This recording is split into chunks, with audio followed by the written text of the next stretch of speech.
Bom dia, meus irmãos. A graça e a paz do Senhor Jesus a todos vocês. Para mim, de fato, é um grande privilégio estar aqui com vocês. Obrigado mais uma vez ao Samuel, ao Jorge e a todos os irmãos que têm me recebido tão bem. Já estive aqui no ano passado, parece que quando a gente falou ano passado, parece que foi muito tempo, né? Mas recentemente estive aqui no encontro de pastores da região. E agora voltar, obrigado, irmã, muito obrigado. Agora voltar para estar junto com a igreja local, com o povo de Deus aqui de Mogi Guaçu. Tenho um carinho enorme por vocês, desde que conheci a história de vocês, aquilo que Deus tem feito através da vida de vocês, e também tenho orado e sonhado junto com vocês aquilo que Deus há de fazer no futuro. Tenho conversado com o Samuel, com o Jorge, daquilo que Deus tem colocado no coração deles, e que maravilha. É, de fato, um grande privilégio estar aqui com vocês e, de fato, cultuar com vocês, celebrar a Jesus com vocês, conhecer um pouco mais dessa família alargada que nós temos em Jesus. Eu sou o Luiz Santos, como vocês estão vendo aí na imagem. Eu fiquei feliz pelo fato de não terem passado o vídeo eu enviei para vocês, e creio que vocês assistiram semana passada, e que estava aí nas redes sociais. Por quê? Porque eu estou com a mesma camisa. Ia ser horrível, né? Aí eu falei, o pastor está com a mesma camisa, ele só tem essa, né? Mas, enfim, pelo menos eu tirei a barba. Eu falei, já que eu estou indo com a mesma camisa, eu vou tirar a barba, assim o pessoal vai ver alguma coisa diferente. Senão eu falar, esse daí é um clone, né? Anda para tudo que é lugar do mesmo jeito. Mas, enfim, irmãos, estou contente demais de estar com vocês e participar desse projeto que Deus tem para a igreja aqui em Mogi Guaçu, a igreja do Senhor. Esse projeto de vida, que não é apenas um projeto de vida particular, pessoal, individual, mas isso faz parte de um todo, que é o projeto de Deus da redenção. E eu sou grato a Deus por esta manhã. Eu não sei se você já parou para pensar, mas na história da redenção, daquilo que Deus está escrevendo, na história da humanidade, passa por esta manhã. Passa por esse momento onde nós não apenas já dissemos algumas coisas para o Senhor, em louvor e adoração e oração, mas também ouviremos aquilo que Deus tem a nos falar nesse projeto tão grande. Se você trouxe a tua Bíblia, eu quero convidar você a abrir lá no Evangelho de Marcos, no capítulo 10. Um irmão que me perguntou antes do culto, pastor, o senhor quer copinho ou garrafa? Eu disse garrafa, porque eu costumo derrubar as coisas. E de fato aconteceu. Não foi água, mas foi os elementos da ceia. Eu sempre derrubo alguma coisa. Evangelho de Marcos, no capítulo 10. Deixa eu começar pensando com vocês, a partir desse início de ano. Eu não sei você, mas todo mundo tem uma lista de desejos. Uma lista daquilo que gostaria de ter, comprar, receber, ganhar, adquirir, fazer, enfim, alguma lista. E essas lojas online já aprenderam, entenderam isso e criaram aquilo que tem a lista dos desejos, a wish list. E você coloca lá livros, utensílios, coisas para casa, coisas para o carro, equipamentos eletrônicos, uma roupa nova, um calçado, enfim, lista de desejos. Pare para pensar um pouquinho naquelas 5 que você tem, que você gostaria de em 2025 que acontecesse, que você ganhasse, comprasse, recebesse, alguma coisa assim. Pensou? Agora imagina essa lista multiplicada, porque a gente sempre começa meio modesto, né? A gente começa meio assim, simples. Mas imagina aquilo que realmente faz parte do sonho da tua vida. Quem sabe, grande, que você fala, 2025 eu espero que aconteça. Pensou? Agora imagina se alguém chegasse diante de você e fizesse a grande pergunta: o que você quer que eu te faça? e essa pessoa tivesse condições de responder a essa pergunta e ir ao encontro, quem sabe, daquilo que você deseja. Já imaginou? Que maravilha! Agora imagina que essa pergunta viesse do próprio Senhor Jesus Cristo, o Deus eterno, o Filho de Deus, o Criador e sustentador de todas as coisas, aquele que esteve presente lá no princípio, o Redentor, o Salvador, o Senhor das nossas almas, te perguntasse: o que você quer que eu te faça? Qual seria a tua resposta? Qual seria a tua resposta? Eu já digo de antemão que a resposta que você der a esta pergunta diz muito sobre como você vê a Jesus na tua vida. Agora imagine uma outra cena. Uma lente que você está segurando. Quem sabe os teus óculos? E de vez em quando você precisa fazer uma limpeza para que você veja as coisas de melhor forma. Ou se você está precisando fazer um ajuste no grau dos seus óculos para que você veja melhor. Ou quem sabe você que ainda não foi ao oculista, mas está precisando usar óculos para ver as coisas melhor. Talvez, não precisa. Mas quem sabe a janela da tua casa está suja. E você precisa olhar as coisas através da janela melhor. E você precisa limpar para que essa percepção da tua visão seja a mais apurada possível. Nesse projeto de vida, pensando no que ele cresça em 2025 e pensando nessa pergunta que Jesus nos faz nesta manhã, o que você quer que eu te faça? Nós precisamos ter um ajuste na nossa visão. Porque a minha visão sobre Jesus determina o meu relacionamento com Ele.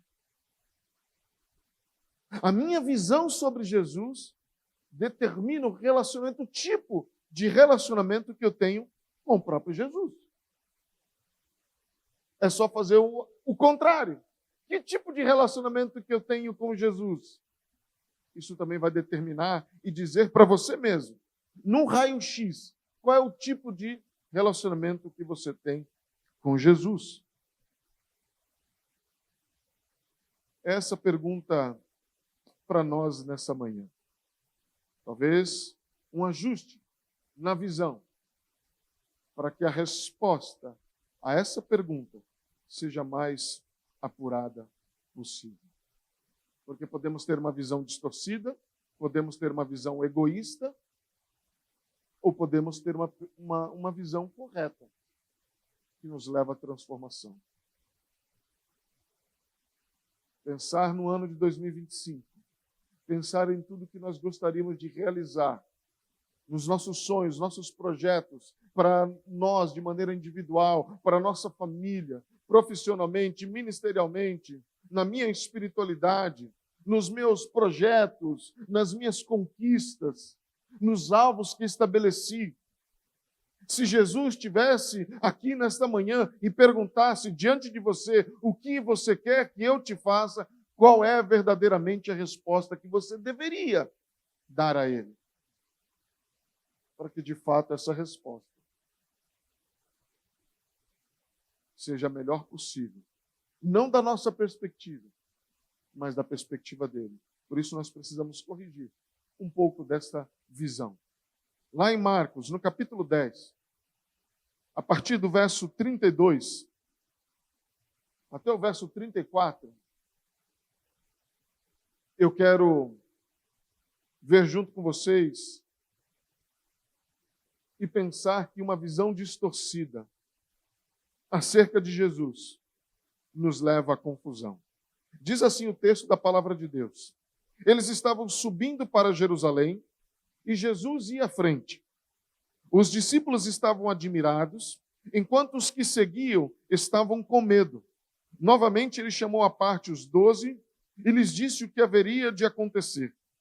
Estamos subindo para Jerusalém e o Filho do Homem será entregue aos chefes dos sacerdotes e aos mestres da lei. Eles o condenarão à morte e o entregarão aos gentios, que zombarão dele, cuspirão nele, o açoitarão e o matarão.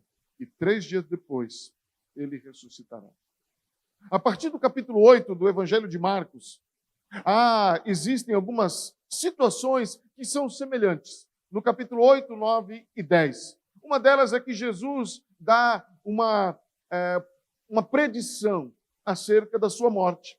No capítulo 8 ele faz isso, no capítulo 9 ele repete e no capítulo 10 também. E é interessante que há uma dinâmica semelhante nesses 3 capítulos. Porque depois que Jesus prediz a sua morte, os discípulos dão uma resposta tola, uma resposta insensata acerca da predição de Jesus acerca da sua morte. Revelando assim que eles não haviam compreendido ainda quem era o próprio Jesus. E há uma terceira dinâmica também nesses 3 capítulos que segue. Não apenas a predição, mas uma resposta tola dos discípulos, mas Jesus então aproveita para dar um ensinamento acerca de quem ele é, do discipulado, do serviço e de como nós deveríamos olhar para a nossa própria vida e espiritualidade. A mais completa explicação de Jesus, inclusive pensando no propósito da sua vinda, de quem ele é, está registrado neste capítulo do Evangelho de Marcos. É algo que talvez se a gente considerasse de maneira mais apurada, nós entenderíamos quem é Jesus. Nesse projeto de vida que vocês estão escrevendo e pensando e orando, talvez em algum lugar escrevam um projeto de vida, conhecer mais a Jesus. Porque eu sei que faz parte do projeto. Tanto é que o tema é que ele cresça. Mas que ele cresça não naquilo que ele faz por mim, mas que ele cresça na minha vida, no meu entendimento de quem ele é. Porque isso vai me dar a percepção correta, inclusive de dar uma resposta para Jesus, quando ele vier a mim e me perguntar: o que você quer que eu te faça? O que você quer que eu te faça? Aquilo que pedimos a Jesus revela muito sobre como nós vemos a Jesus. A visão que nós temos de Jesus determina o nosso relacionamento com ele. É interessante que nos dias de hoje há muita confusão acerca de quem é Jesus e dessa visão que nós temos acerca dele. Alguns veem Jesus como um solucionador de problemas imediatos. Algumas pessoas enxergam Jesus como apenas aquele que resolve dificuldades financeiras, relacionais, de saúde, profissionais. É olhar para Jesus como um solucionador de problemas imediatos. Eu estou aqui apenas para dizer para Jesus: Jesus, eu tenho essas necessidades, por favor. Inclusive a nossa oração é aquela assim: a gente não apenas diz a Jesus o que a gente precisa, mas a gente também diz a Jesus o que ele tem que fazer. Não é assim? A nossa oração é assim: Senhor, eu preciso disso. Aliás, se o Senhor fizer isso, isso, será maravilhoso. Não vai errar, hein? Não vai esquecer. As nossas orações são assim. A gente pensa que Jesus é um solucionador de problemas. E quando as nossas orações não são atendidas, conforme a gente espera, a gente se sente confuso, até abandonado, e a gente questiona a bondade de Deus. Alguns olham para Jesus como uma figura histórica, inspiradora. Jesus é apenas essa figura inspiracional, revolucionária, que passou por essa terra. Para muitos é apenas isso, mas isso também gera confusão. Reduzem Jesus a um papel de uma influência ética e moral, ignorando o poder e o Jesus redentor que veio transformar como filho de Deus. Ou como amuleto da sorte, alguns tratam como uma espécie de proteção contra o mal, ou garantia de sucesso. Quem é Jesus? Eu ando com ele. Eu não tenho nada contra quem anda com um crucifixo, alguma coisa assim. Mas como um lembrete, como um memorial, mas não como um amuleto. E quem tem, mas eu não tenho isso. Não, você pode também, mesmo não tendo um crucifixo, mas tendo Jesus como um amuleto. E só lembra dele como ele fosse esse amuleto da sorte. Você não tem um projeto de vida, crescer na graça e no conhecimento do Senhor Jesus Cristo, como diz Pedro em sua carta. O nosso desejo é apenas, naqueles momentos, a gente espiritualiza. Quando a dificuldade chega, a gente clama, Jesus, tem misericórdia. Jesus, não estou dizendo que isso está errado. Eu estou dizendo, se Jesus se reduz a apenas isso na tua vida, ele é um amuleto da sorte.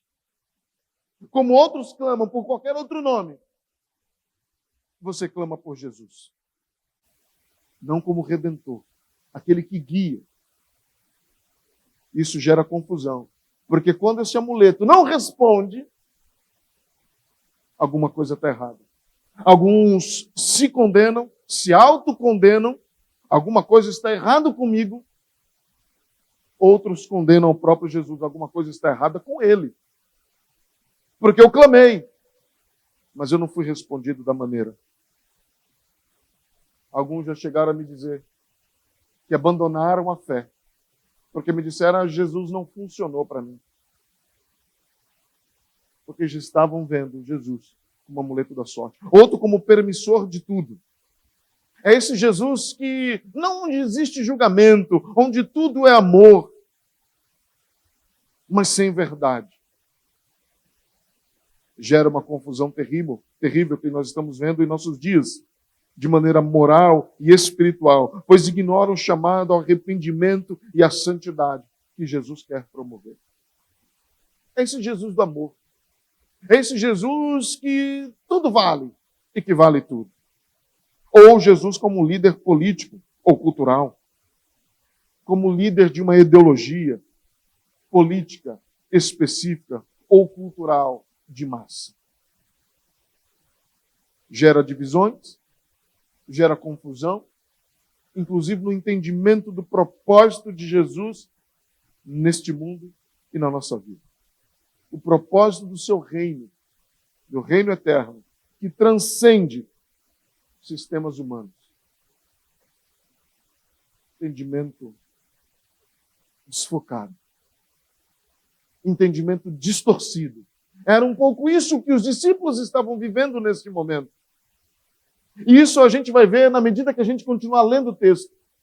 Mas eles imaginavam, eles queriam um Jesus como um líder assim, um líder político, um líder militar, que viesse e então libertasse o povo da opressão da igreja de Roma, do império de Roma.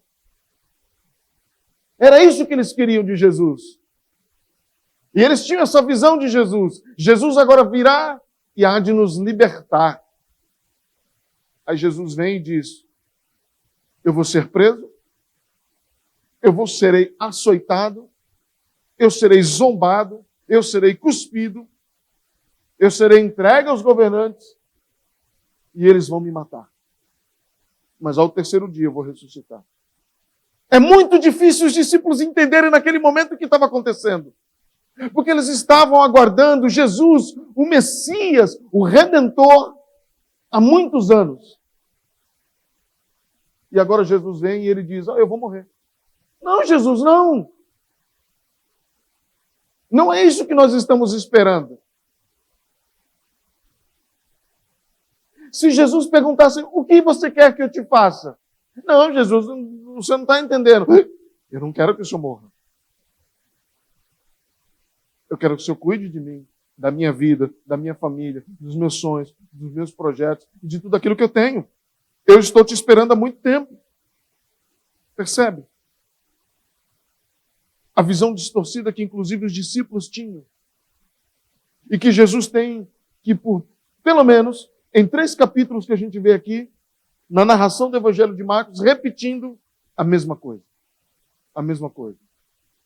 E os discípulos não estavam entendendo. É por isso que eu creio que, às vezes, no contexto da igreja local, nós precisamos repetir algumas coisas. O pastor já falou sobre isso. A gente precisa repetir. Por quê? Você sabe a dinâmica do teu filho? Você que tem filho? Ou você que já foi filho? Você sabe como é que os pais repetem sempre. Né? De vez em quando a minha filha, pai, eu vou na casa das minhas amigas. Tá bom, filho. 10 minutos antes eu tenho que rezar a cartilha com ela. Você vai fazer assim, você vai se comportar assim. Por favor, obrigado, e talalá, e talalá, e talalá, e talalá. E algumas vezes minha filha diz, pai, você já me falou isso, eu sei, mas eu preciso repetir. Porque faz parte da dinâmica. Seria muito bom se eu falasse apenas uma vez algo para você e não precisasse dizer mais.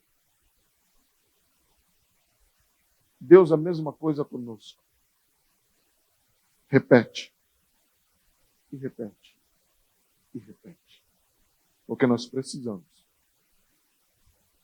inclusive, fazer um ajuste da nossa visão acerca de quem Deus é, de quem Jesus é.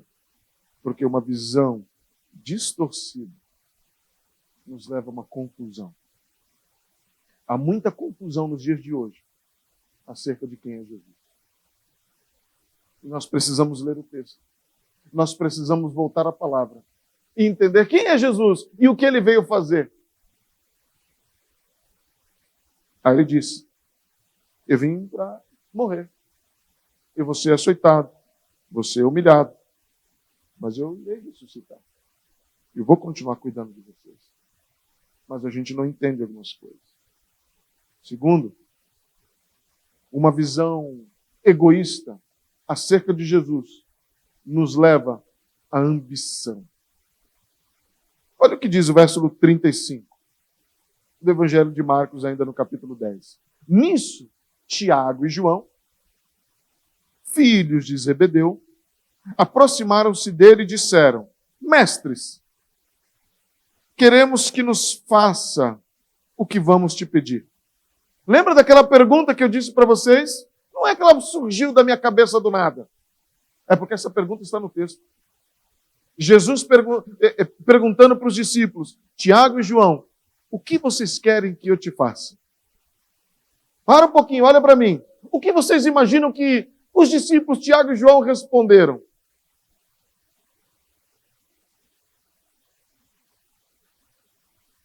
Eles eram discípulos.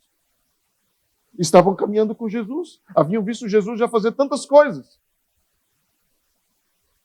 Vamos ao texto, verso 37. Eles responderam, permite que na tua glória nos assentemos um à tua direita e outro à tua esquerda.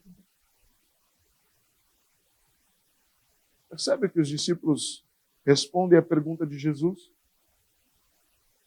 Eu fiquei pensando, e julguei Tiago e João. Não sei você agora, talvez só eu. Eu tenho muito pecado no meu coração e eu julgo mesmo.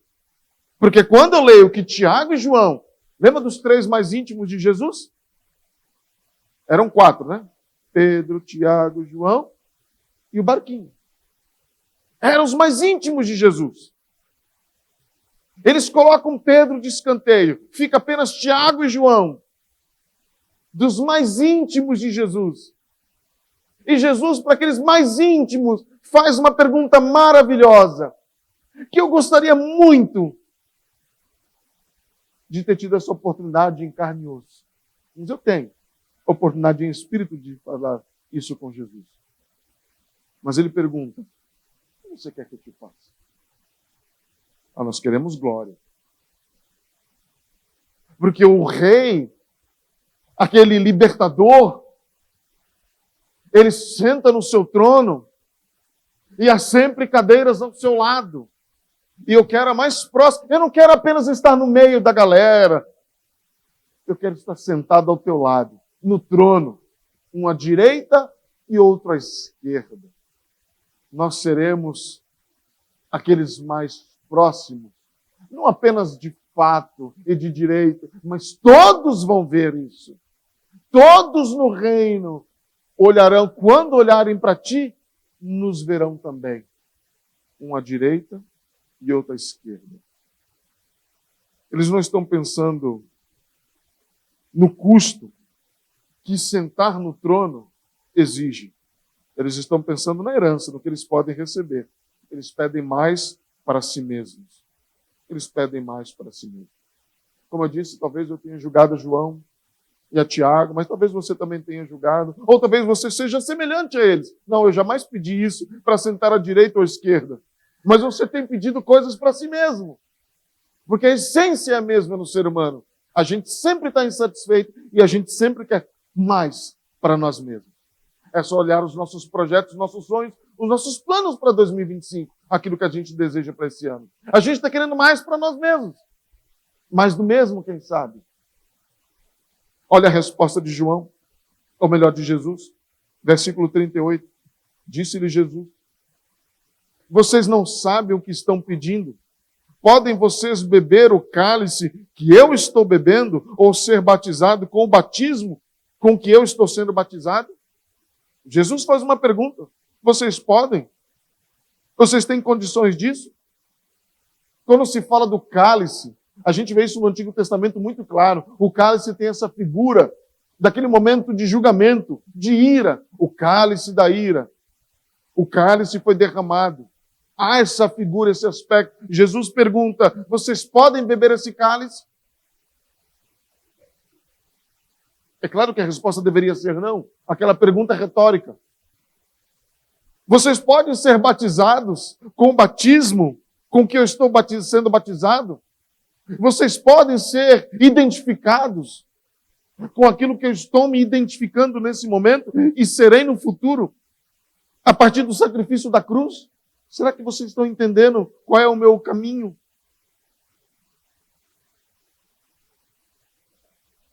A resposta é claro que é não. Mas o versículo 39, os discípulos respondem: podemos sim, claro. Jesus lhes disse: vocês beberão o cálice que eu estou bebendo e serão batizados com o batismo que eu estou sendo batizado, mas o assentar-se à minha direita ou à minha esquerda não cabe a mim conceder. Esses lugares pertencem àqueles para quem foram preparados. Deus sabe. É Deus quem sabe.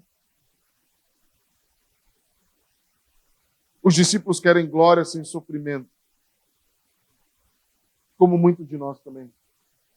Nós desejamos glória sem sofrimento. Nós queremos a resposta a essa pergunta de Jesus e o nosso pedido tranquilo, sem sofrimento, sem dor. Nós queremos um 2025 de paz, de saúde, de prosperidade e de tantas outras coisas. Aí Jesus pergunta: vocês querem beber o cálice?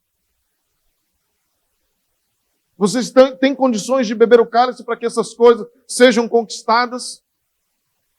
Vocês estão entendendo que há uma parte que cabe a vocês ao participar desse processo?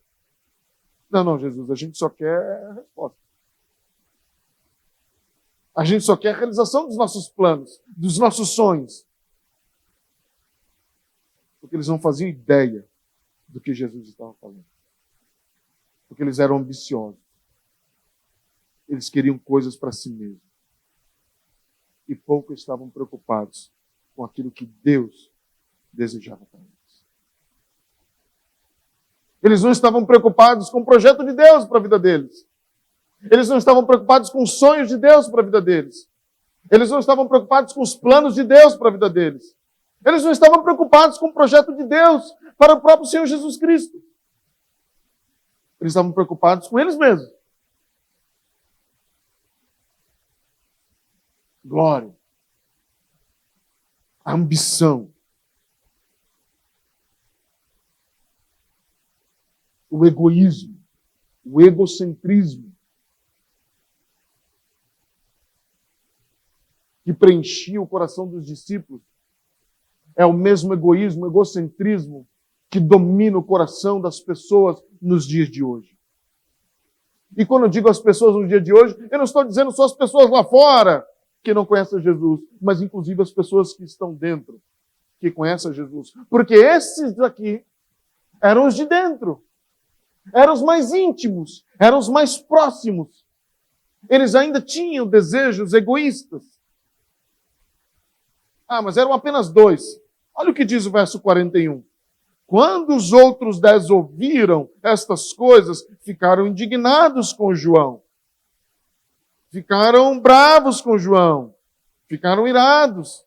Porque eles também queriam ser maiores. Não, mas o texto não diz. Vamos continuar lendo.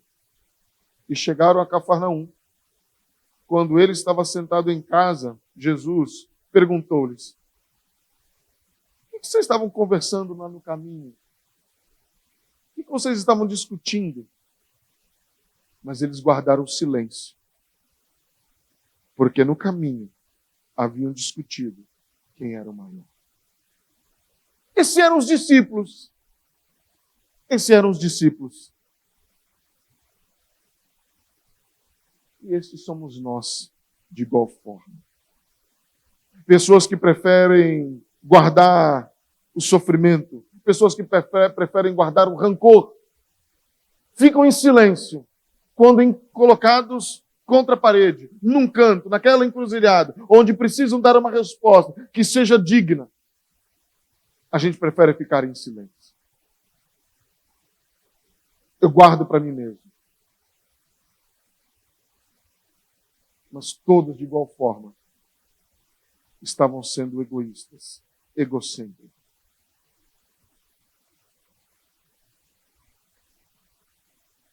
Quantas orações foram feitas naquela virada do dia 31 de dezembro a 1º de janeiro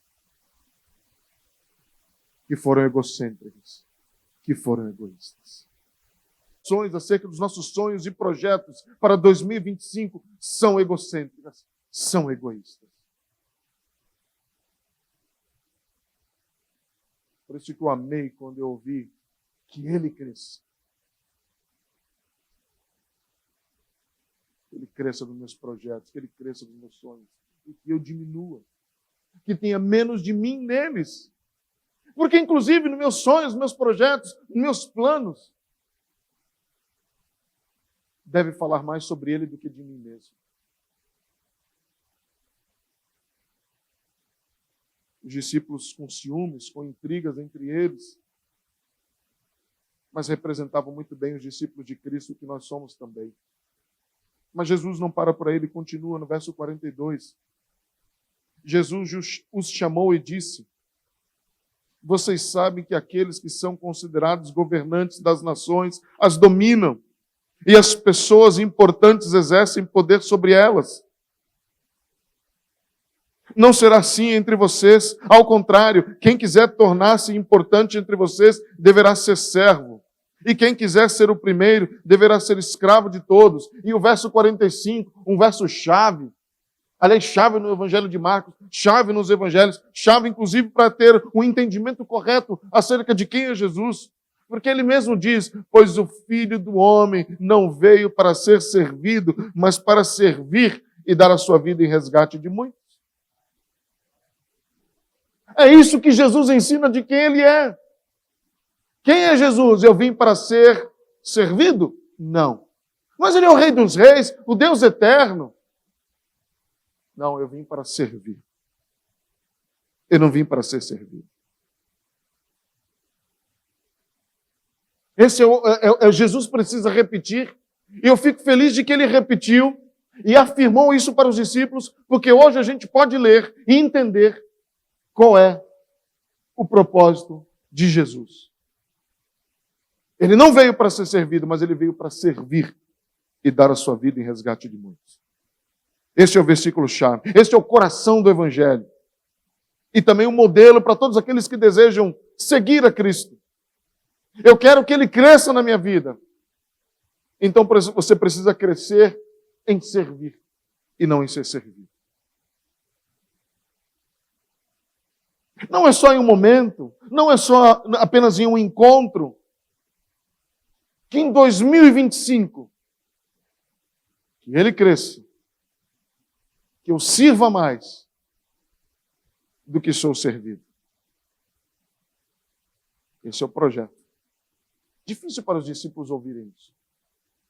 É difícil para os discípulos naquele momento ouvirem isso. Para aqueles que estavam desejando, sentaram à direita e outro à esquerda. Muito difícil, mas é difícil para nós também. Ninguém em sã consciência diria: não, para mim é tranquilo. Nós gostamos de ser servidos. Nós apreciamos isso. E nós levamos esse desejo, esse sentimento, inclusive para a nossa espiritualidade, para a maneira que a gente se relaciona com Jesus. Jesus, Eu quero ser servido pelo Senhor. Por isso aqui estão meus planos. Sirva-me, Senhor. É lógico que a gente não ora assim. Mas se a gente em miúdos trocasse as nossas palavras, são essas que a gente diz. Senhor, eu quero ser servido. Sirva-me, Senhor. Atende as minhas orações, dos meus desejos, dos meus planos. Mas a glória do reino de Deus é contrária deste mundo. Ela não é baseada em poder, mas em serviço. É isso que Jesus diz quando fala dos governantes das nações. A glória do reino de Deus não é baseada no poder, mas no serviço. É por isso que aqueles que desejam ser iguais a Jesus, eles devem se humilhar. E como nós cantamos, aparecer menos. E Jesus aponta para si mesmo como exemplo perfeito desse serviço. Eu vim, deixei toda a glória eterna para servir. Vocês estão pedindo algo para mim. O que você quer? Eu perguntei para vocês, o que vocês querem que eu te faça? E vocês pediram algo para mim. Uma posição, uma glória. E eu falei, glória é daquele que serve. Não aquele que senta à minha direita ou à minha esquerda.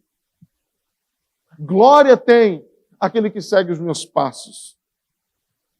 Eles estão pedindo algo para eles. E Jesus diz, eu tenho algo muito melhor para dar para vocês. E Jesus diz, sabe o que eu tenho dar de... O melhor que eu tenho para dar para vocês? Eu mesmo. O melhor que eu posso dar para vocês sou eu mesmo, a minha pessoa. Porque eu vim para dar a minha vida em resgate de muitos. Eu vim para me entregar a vocês, dar a minha vida a vocês. A gente ama isso, a gente ama cantar isso. Mas não é suficiente às vezes. No decorrer desse ano, eu tenho a plena certeza que o próprio Jesus, para muitos de nós, incluindo a mim mesmo, não será suficiente. E a gente vai pedir mais. Deus, eu sei que o Senhor está aqui para mim, comigo sempre. Maravilha, o Senhor é meu Senhor. Mas me dá aquilo que eu estou pedindo. Porque Cristo já não é mais suficiente.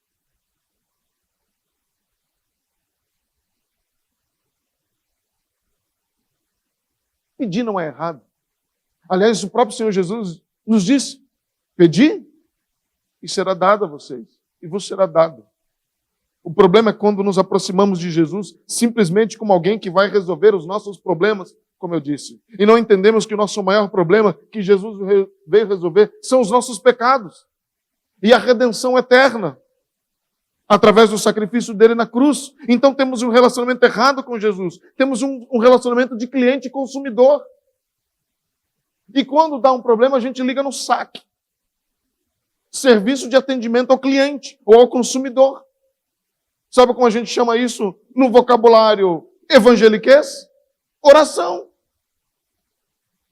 As nossas orações, às vezes não são nada mais, nada menos do que como uma ligação no SAC. Olha, eu fiz um pedido, eu comprei um produto, eu fiz uma... E a gente vai. Só que veio errado, só que veio com defeito, não foi aquilo que eu pedi, não foi aquilo que eu esperava, veio de uma cor diferente. Aliás, nem entregue foi. As nossas orações parecem uma ligação para o SAC.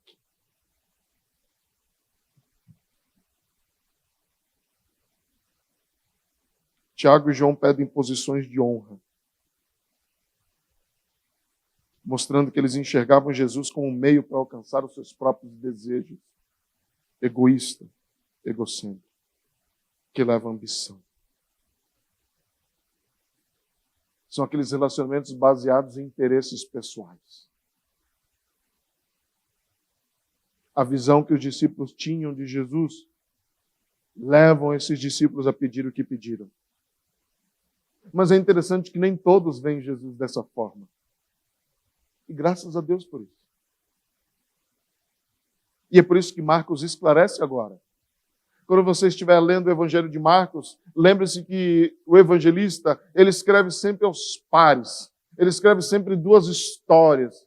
para fazer um grau comparativo. E é interessante que os discípulos, os de dentro, os mais íntimos, fazem assim. Como será que fazem os de fora? Verso 46. Vai nos falar da visão correta que nos leva à transformação. Um desejo de um discípulo em comum, alguém de fora. Como é que ele vê Jesus? E o que ele pede a Jesus? Verso 46, então chegaram a Jericó. Quando Jesus e seus discípulos, juntamente com uma grande multidão, estavam saindo da cidade, o filho de Timeu, Bartimeu, que era cego, estava sentado à beira do caminho pedindo esmolas. Bartimeu, um homem cego, que naquela cultura era marginalizado. Não podia ficar em ajuntamentos coletivos como esse. Não poderia ficar no meio da cidade. Não poderia andar pelas calçadas, como nós temos, infelizmente, nos nossos dias. Alguns que são marginalizados da sociedade e vivem em situações de rua, de risco e tudo mais. Eles viviam distantes. É por isso que o trecho vai dizer que quando eles estavam chegando em Jericó e saindo da cidade de onde eles estavam. Eles estavam lá à beira do caminho, lá na fronteira, lá bem longe. Ele era cego. Bartimeu significa literalmente filho de honra. Honra era o que ele não recebia mesmo. Ele não era percebido. Ele não era visto. Porque alguém que é cego também não é visto. Alguém que é marginalizado também não é visto. Colocado de lado. Mas Marcos escolhe bem as palavras para descrever este homem e o encontro dele com Jesus. Bem diferente daqueles que seguiam a Jesus. Marcos faz questão de descrever alguém que estava à parte, que não era um seguidor de Jesus, nem mesmo um discípulo. Verso 47, quando ouviu que Jesus de Nazaré começou a gritar, Jesus, filho de Davi, tem misericórdia de mim. Muitos o repreendiam e dizendo para que ficasse quieto, mas ele gritava ainda mais, filho de Davi, tem misericórdia de mim. Jesus parou e disse, chamem-no. E chamaram o cego. Ânimo, levante-se, ele o está chamando. Lançando a sua capa para o lado, deu um salto, pôs-se em pé e dirigiu-se a Jesus. Bartimeu nunca era notado pelas pessoas. E agora Bartimeu está gritando, chamando a Jesus. Todos estão ouvindo ao Bartimeu gritar. Tanto é que eles falam, você poderia não só ser cego, mas ser mudo. Para de falar. Para de gritar. Mas Bartimeu continuava gritando. E é interessante o título que Bartimeu dá. E é contraste com o título que os discípulos deram para Jesus. Os discípulos chamaram Jesus mestre. Bartimeu chama Jesus filho de Davi. Tem misericórdia de mim. Um título messiânico. Um título da herança que Jesus tem como Messias, o filho de Davi, o herdeiro do trono, o Cristo, o Redentor. Ele reconhece isso. Não apenas alguém que tem algo para me ensinar, para me dar, mas alguém que tem algo para fazer por mim e em mim. O Cristo. O Cristo. O Cristo. E ele implora, o cego implora a Jesus, tem piedade de mim. Ele reconhece quem ele é, ele reconhece a sua condição de desamparo e sem esperança. Alguém que não é visto, reconhecido, que não podia nem mesmo ficar rico, porque vivia de esmolas, completamente dependente dos outros. Ele declara abertamente, tem piedade de mim. Verso 51. Lembra do contraste? Jesus faz a mesma pergunta que fez aos discípulos. Ele faz agora para aquele homem cego. O que você quer que eu te faça?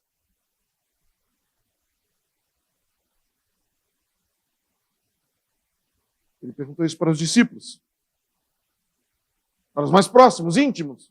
Agora pergunta para, e me perdoem a expressão, mas vocês vão entender o que eu quero dizer, para um Zé Ninguém.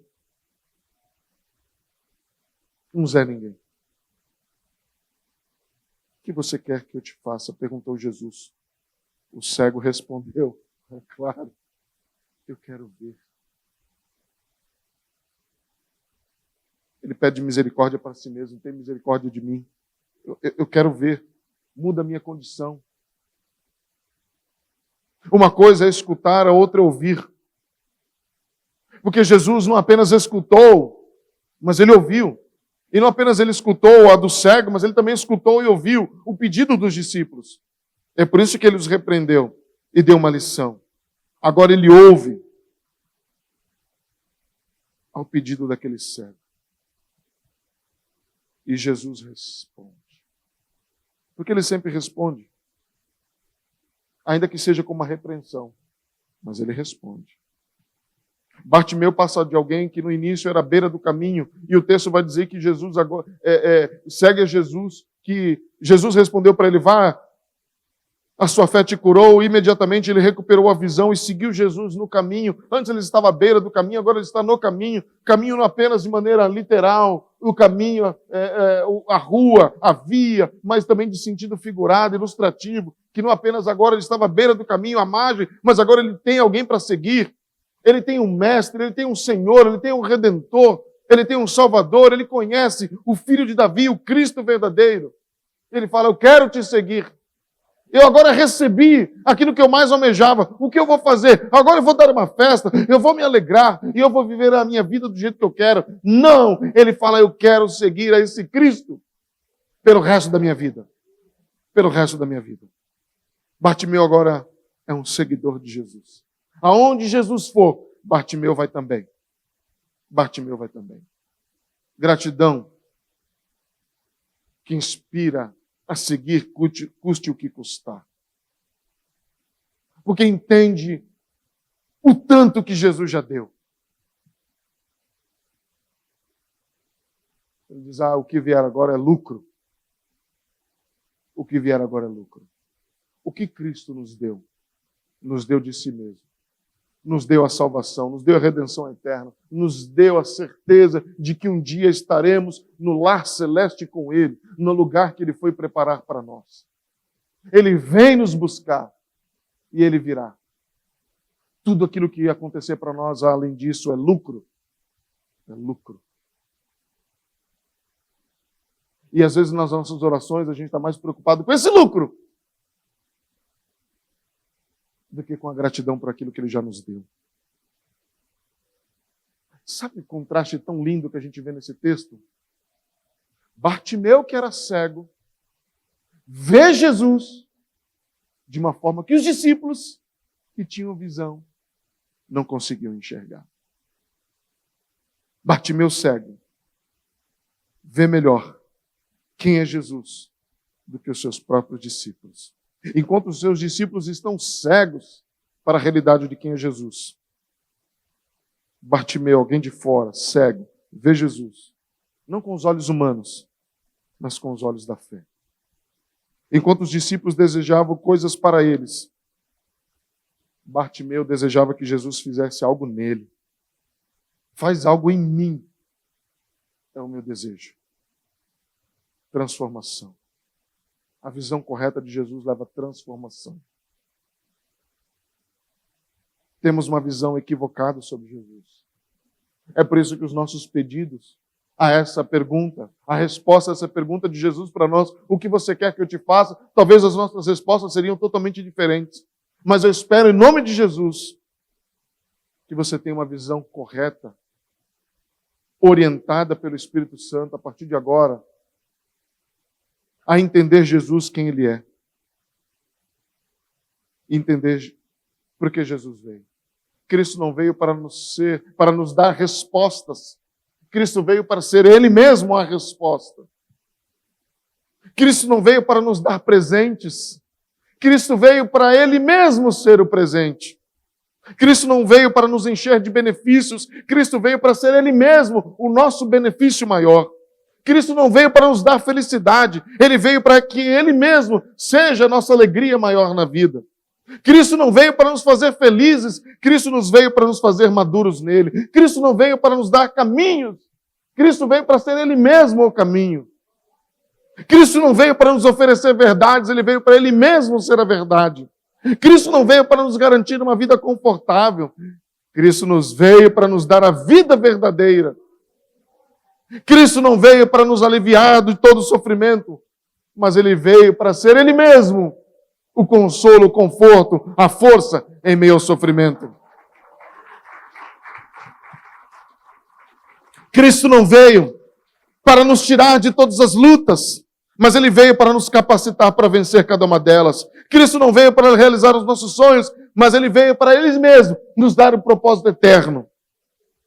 Cristo não veio para nos livrar do mundo, mas Ele veio para nos transformar e nos enviar a esse mundo para sermos testemunhas dele. Cristo não veio para nos fazer religiosos, mas Ele veio para nos reconciliar com Deus. Cristo não veio para nos dar tudo o que queremos, mas Ele veio para ser tudo o que precisamos. Cristo não veio para nos agradar, Ele veio para nos santificar. Qual a visão que você tem de Jesus?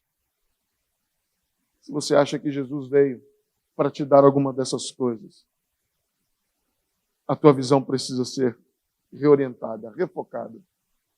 Para que Jesus, ao te perguntar, meu filho, minha filha, o que você quer que eu te faça? Orientado pelo tema deste ano, que ele cresça, você vai pensar menos em você. Você vai pensar mais no reino dele. E naquilo que Ele pode fazer através de você.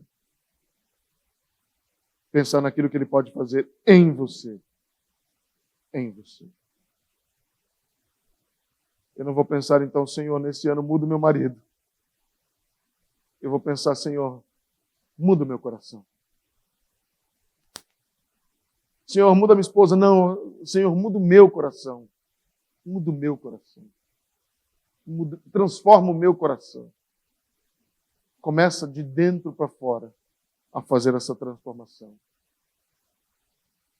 Para que as minhas ações, as minhas atitudes estejam de fato coerentes com Jesus a quem eu sigo. O meu Senhor e Redentor. Vim no carro ouvindo uma música essa manhã que dizia Santo, Santo, Santo. E os anjos clamam, Santo. Toda a criação, Santo. Quando nós entendemos que Jesus é santo, nós temos o privilégio de nos unir aos anjos e cantar quem Ele é.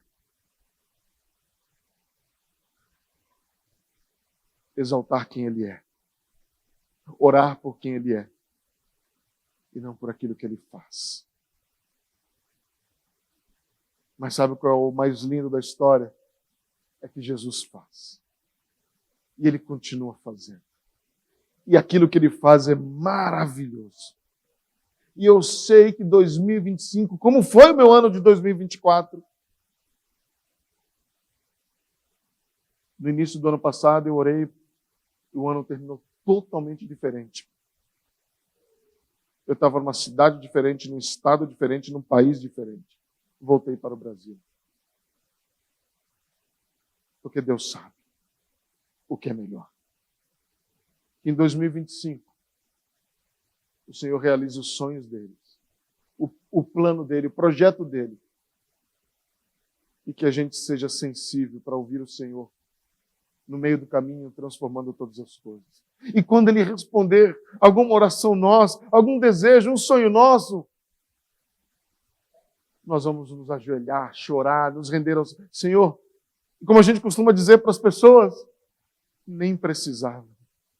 É assim que a gente diz para as pessoas, né? Alguém traz um presente para você, imagina, não precisava. Quando Jesus responder uma oração nossa, a gente vai dizer, Senhor, nem precisava. Porque aquilo que o Senhor já me deu é suficiente. Porque o Senhor me deu o Senhor mesmo. E nada se compara ao Senhor. esse carro, essa casa, esse emprego, essa cura, nada se compara ao que eu tenho de maior e de melhor, que é o Senhor. Obrigado. E é por isso que eu quero caminhar com o Senhor durante todo esse ano. Porque nada se compara contigo. Que o Senhor cresça na minha vida. E que eu, os meus planos, meus projetos diminuam. E que o Senhor seja exaltado. A tua visão sobre Jesus determina o teu relacionamento com Ele. A tua visão sobre Jesus vai determinar o teu relacionamento com Ele em 2025. Quem é Jesus para você? Quem é Jesus? Quem é Jesus? Vamos orar?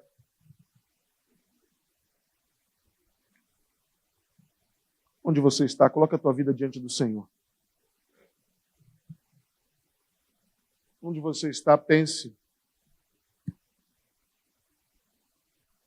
no teu próprio íntimo, qual é a visão que você tem de Jesus?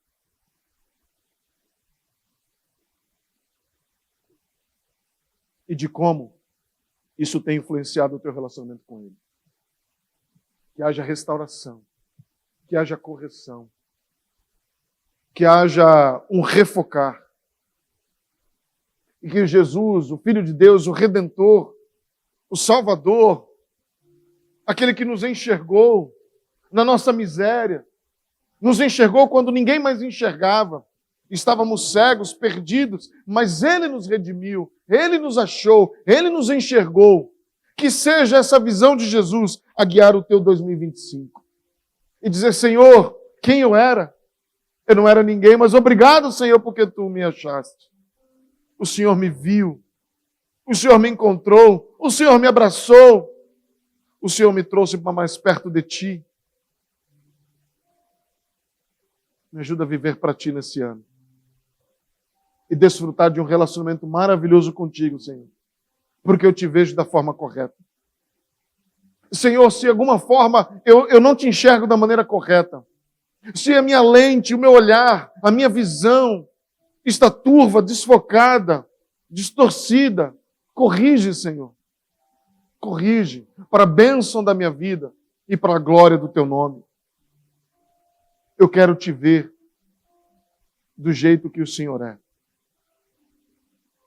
A maneira que o Pai Te vê, a maneira que o Espírito Te vê, a maneira que o Filho Te vê, na maneira que os anjos Te veem, eu quero Te ver também, Senhor. Restaura o meu ser. É o que eu oro em Cristo Jesus. Amém.